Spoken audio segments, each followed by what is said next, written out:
To the Hey Passois snappers.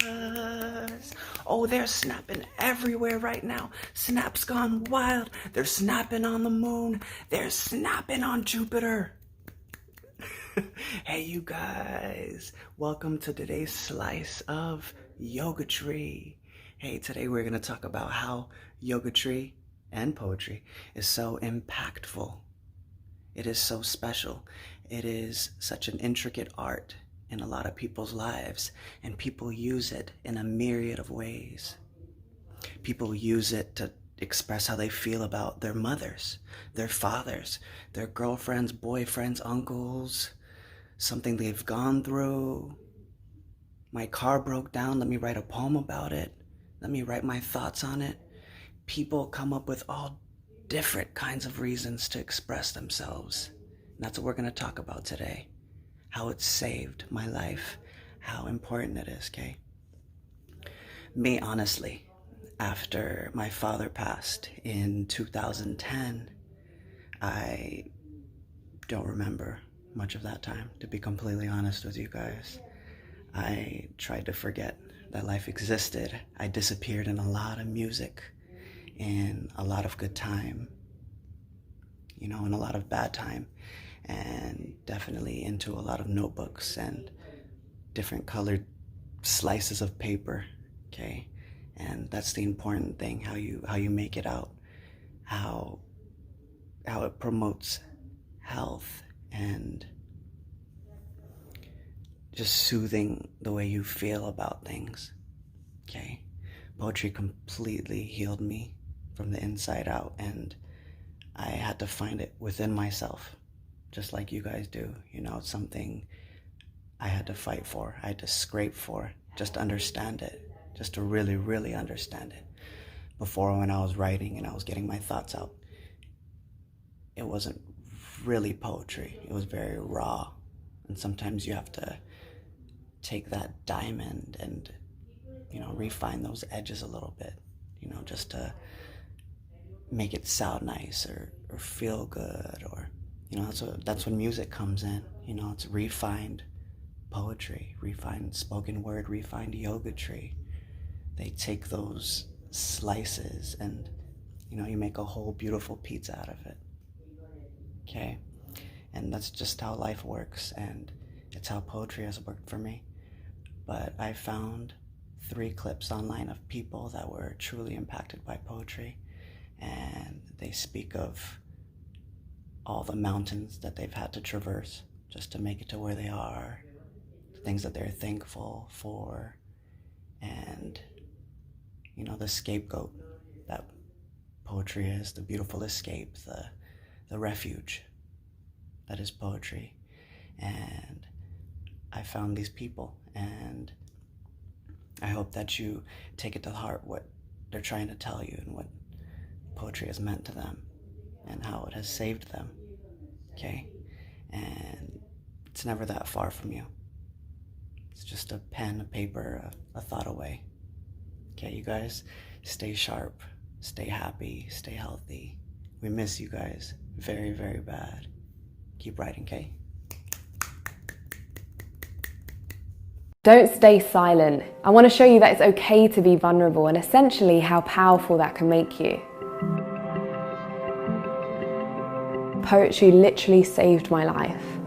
I've suffered from depression and anxiety since about the age of 13, and at that point I had no idea what was happening to me. I didn't even know what depression was. Too concerned about trying to fit in and be a cool kid, telling people that I have these anxiety attacks that make my heart beat really fast or make me cry continuously, or I don't want to get out of bed. Trying to tell anybody at that age about it, I just thought nobody was going to get it. I just remained so shut off. It's not like I could talk about how I felt.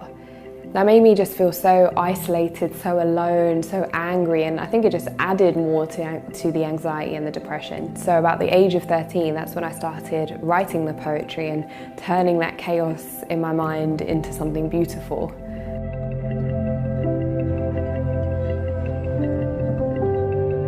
Creative self-expression can actually heal and help save lives. There was this research done by the Arts and Wellbeing Foundation, and they said that poetry can actually save the NHS £200,000 a year. 75% of the research samples said that using poetry was an emotional release, and 2/3 said it helped them feel more relaxed and more calm. And this has a huge impact on your self-esteem, your self-confidence. You're starting to take ownership of your own thoughts. I finally plucked up the courage to speak to a GP at my practice, and it really changed my life. It was the first time I fully opened up to anybody about all my experiences and what I was feeling. She recommended that I start cognitive behaviour therapy as well as continuing to write my poetry. And that combination of CBT and poetry was life-changing. I can now stand in front of the mirror and love who I see.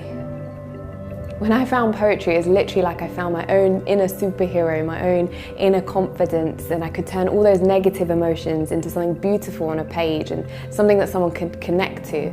And because of that, I never felt alone. I made it through my battle with depression and I survived. Find your story, write it, release it, share it. It might just save your life.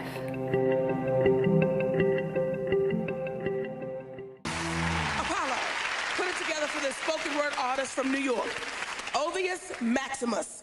Let him hear it, Apollo. Ovius Maximus.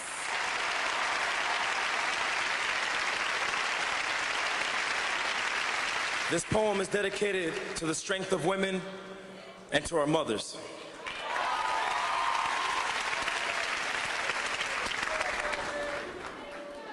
Picture 270 days.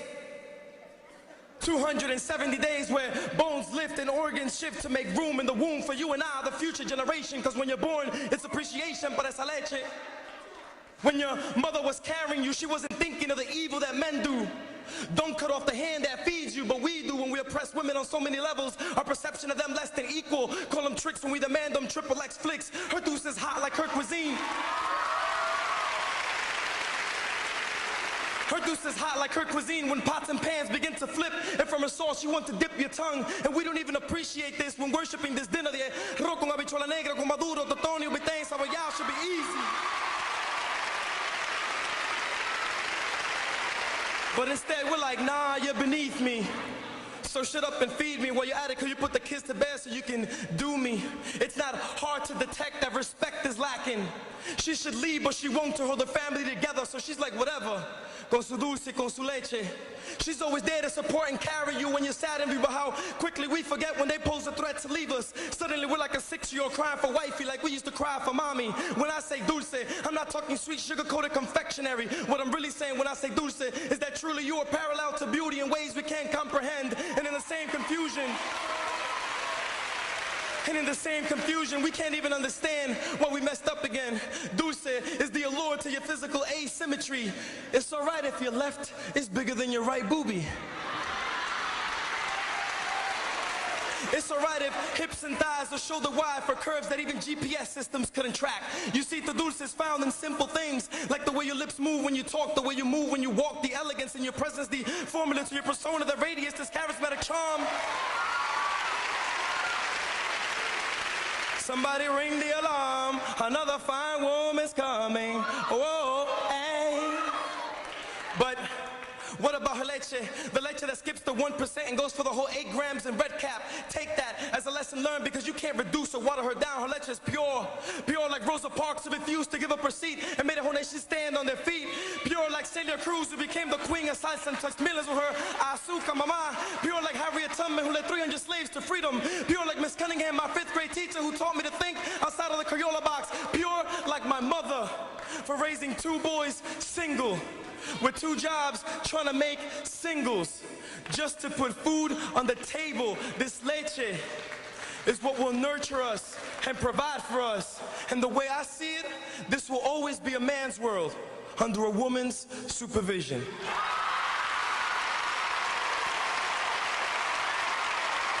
Thank you, Apollo. Thank you. Let him hear you, Ovius Maximus.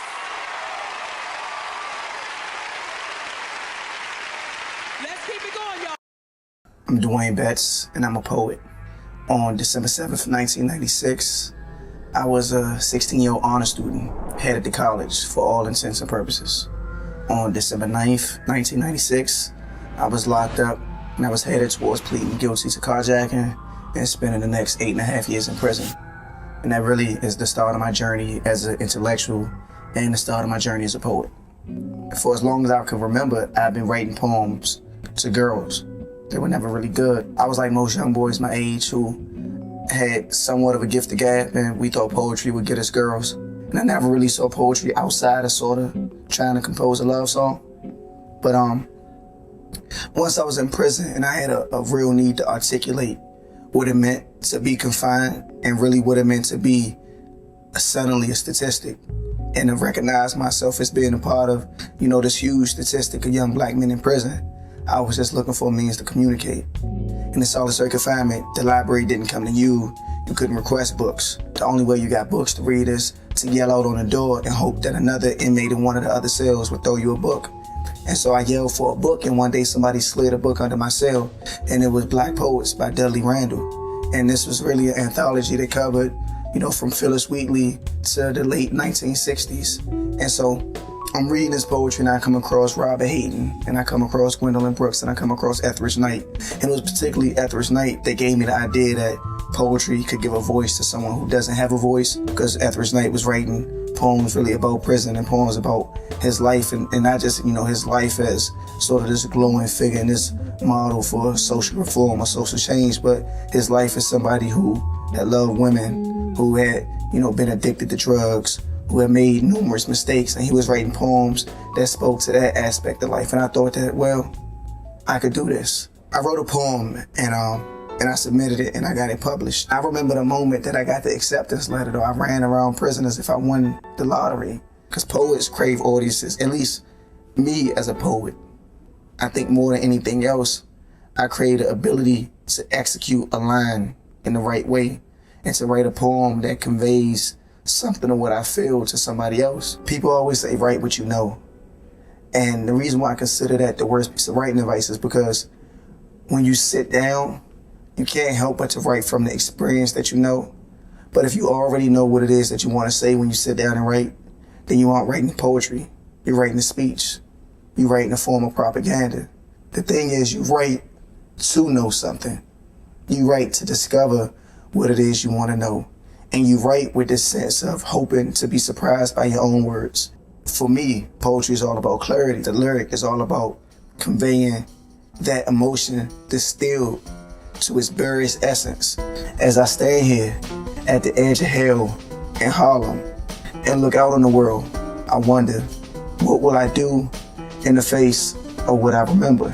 And when you talk about distilling experience, I think all of us, when we take time to reflect, we wonder, what is it that I will do today as I confront my memories? The most important thing that I've done since I've been out of prison is sort of dedicate myself to going to college. You meet this huge myriad of people from different cultures, different backgrounds, and you get to engage with them on a personal level without a lot of times having to be bothered with the day-to-day pressures of making a living. When you're a student, all of those difficulties and problems and things you have to deal with get muted so that you can just focus on some, I think, the more important things in life, and you can really discover who it is you are and who it is you want to be.